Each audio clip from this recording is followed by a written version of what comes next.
Hello, my name is Amelia Kennemer, and I'm spreading awareness of homeless individuals diagnosed with a serious mental illness, or SMI, by advocating for an increased number of peer support specialists within local integrated care, behavioral, and mental health agencies. A peer support specialist is simply an individual who has encountered a similar social, behavioral, or mental health issue, been successful in their own treatment, and is now being trained and helping others with their primary issues. SAMHSA considers this position as a source of inspiration and hope.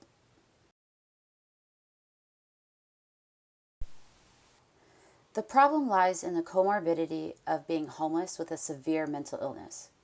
According to the National Alliance to End Homelessness, during any single night, there are approximately 96,141 individuals, or 24% of the total U.S. homeless population, chronically living in an area not meant for human inhabitation. Of these individuals, the SMI clients who are chronically homeless or being homeless for more than a single year have significantly higher risk for social and health co-occurring disorders. This potentially leads to a substance use disorder or other addiction, incarceration, and physical ailments that result in hospitalization. It is important that peer support services are able to connect with these individuals in order to maximize the population's ability to become permanently housed. By being housed, the co-occurring disorders between social and health factors should decrease, ultimately increasing this client's population's quality of life. The University of Michigan Behavioral Health Workforce Research Center concluded that as of 2019, there are only approximately 2 peer support specialists for every 100,000 persons. This is not enough to meet the vast and dire needs of the target population. Individuals with an SMI diagnosis are able to qualify for disability income through the Social Security Administration. This would allow them to receive approximately $880 to $1,200 in benefits every month. If you compare the income for an SMI individual on disability with the fair market price in Maricopa County for a one-bedroom apartment, being $958 a month, this leaves little to no ability for the SMI individual to live independently. Increased fair market price for renters is a primary cause to homelessness, according to the National Alliance to End Homelessness. This proves that permanent supportive housing services are an essential service for the SMI community. With the direct causation of SMI individuals becoming homeless due to the increased fair market price for an apartment, it is essential for the community to help break the barriers that prevent homelessness from obtaining permanent supportive housing resources. The problem lies in the solution that I am advocating for would require local agencies to allot a greater amount of funds towards hiring peer support specialists. This would increase the amount of one-to-one assistance for each homeless SMI client. With assistance of peer support specialists, the homeless individual will be able to learn and connect to more resources, which would lead to a bridge in the gap between being homeless and being permanently housed. SAMHSA found that peer support specialists are able to increase client self-efficacy and motivation through advocacy and assistance with adaptation. With this increased support, SAMHSA also found that this population is more likely to engage with their services, such as their clinical team, anonymous group, and maintain their appointments.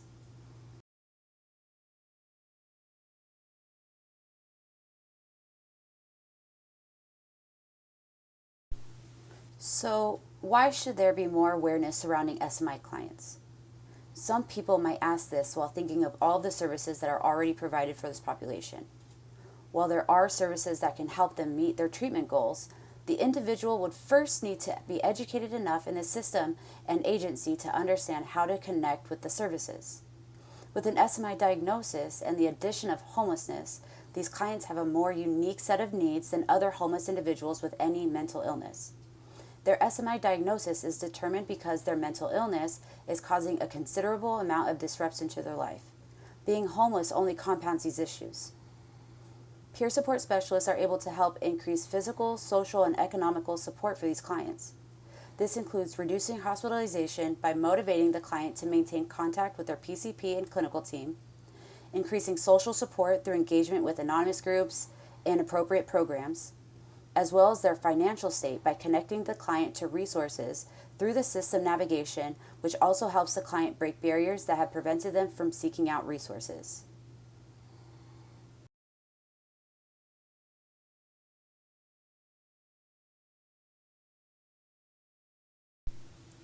With the vast number of services available, it is imperative that the client is aware of the level of need and how to navigate the system. In order to meet these needs, the clients must be able to recognize which agencies and programs to contact, as well as which they would qualify for. Agencies and programs can fall into any of the circles of support. For example, the client should be aware that the state primarily funds their treatment. If they are needing permanent supportive housing, they would need to contact programs funded through the state but remain in the local level. They would not be able to get a housing voucher from a southern county if they live in a northern county. Peer support services will work with the individual through each circle that would meet the client's needs. While navigating through each circle, the peer support specialist would continue to increase the individual's autonomy and work on more personal goals.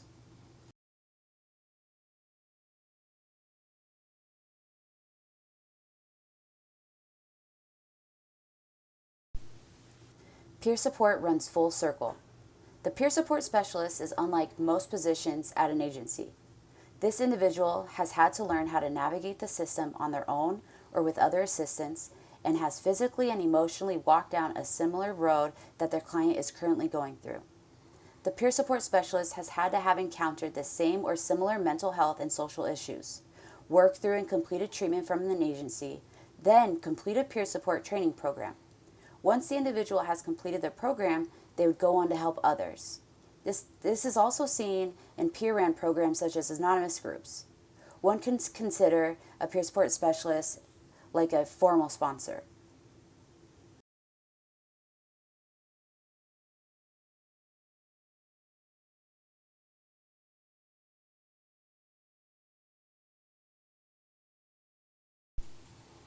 Peer support specialists are an important factor in a client's treatment plan, as they are able to meet the client where they are during face-to-face contact. The peer support specialist may meet with their homeless SMI client on the street, in a temporary shelter, or at their clinic. This service is unlike most other services that are held at a clinic. The further down the service is on the triangle, the less contact they would have with the client. This gives the peer support specialist the unique opportunity to help increase engagement and advocate for the client.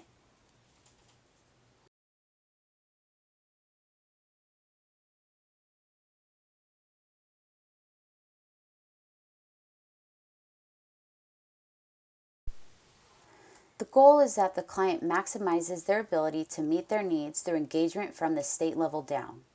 For example, the REBA determines which services are needed. This involves the client needing to know who their insurances work with.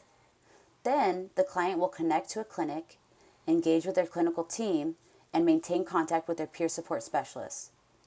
As you can see, the peer support specialist is the connection between the client and their program. There is also an incentive for each level of service. As the client increases engagement and begins working on attaining goals, the client will be more involved with their clinic and various programs. This increases payments for programs and clinics while decreasing overall costs for the state.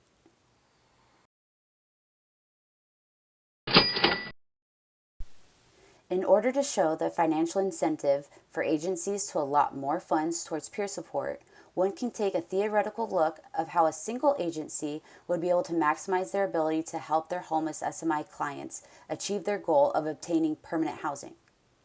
Teros Inc. is an integrated healthcare agency in Arizona. By analyzing their tax documents and their salary cost per individual position, one is able to calculate the amount they would be able to save by hiring more peer support specialists. Because peer support specialists do not have to have a degree, they are not paid as high as their behavioral health tech, or BHTs, which do require a degree. Teros currently pays their BHTs $15.97 an hour. This equals approximately $31,000 in annual salary. If Teros were to replace just 15 behavioral health techs with peer support services, they could save almost $100,000. Imagine how many more clients would be able to be helped if the extra $100,000 was used to help fund another program or increase support staff. As one can see in the tax transcript, program services account for approximately 98% of Teros' revenue. Because peer support has shown to increase engagement between the client and their programs, the dollar amount received for these services would increase. Ultimately, the homeless SMI population has a plethora of needs that require a unique set of skills that only peer support can provide.